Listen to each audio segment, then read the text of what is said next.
Have you ever heard the term quid pro quo? It can mean one hand washes the other, or ironically, an eye for an eye. Keep that in mind. Health and divorce. In sickness and in health. I recently read an article that, as is typical in media coverage, painted men as villains. The piece cited the University of Florence study, 2025, which tracked 25,000 heterosexual couples aged 50 across 27 European countries over 18 years.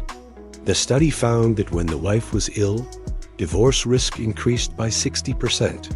When the husband was ill, no increase was observed. Then there's the U.S. Cancer Journal study, 2009, which found that women diagnosed with cancer or multiple sclerosis faced a 20.8% divorce separation rate versus 2.9% for men. According to the study, men were 6 times more likely to leave a sick wife than vice versa. Unemployment and divorce, for richer or poorer. A Harvard study by Alexandra Kilowald, 2016, analyzed 6,300 heterosexual couples and found that husbands not employed full-time were 33% more likely to divorce within 12 months. Wives' unemployment had no significant effect on divorce risk.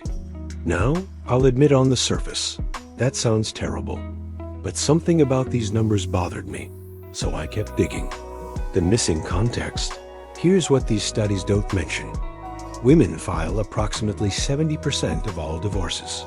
That means men file only 30%. So when we hear divorce risk increased by 60% when the wife was ill, that increase can only be happening within the 30% of divorces that men actually initiate. The studies don't tell us what percentage of that 30% involves illness. It could be 5% of all divorces.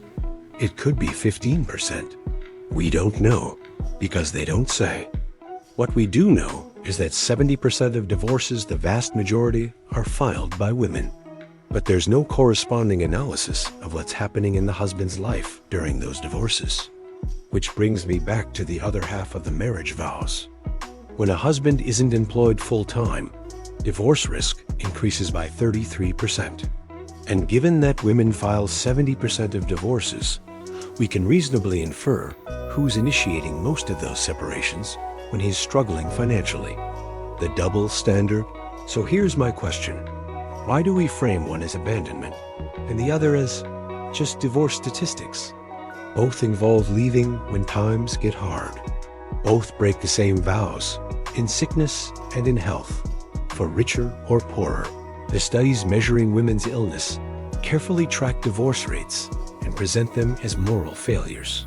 But studies measuring men's unemployment are reported as dry statistics with no commentary about broken promises. Maybe both deserve the same scrutiny, or maybe neither does. But the inconsistency is worth noticing.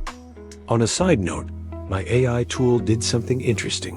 When I let it create the script, it said, when women are sick, they are abandoned. And then in the very next line, when men lose their jobs, they are left. And I thought, what a cop-out. Abandoned has so much more weight than left.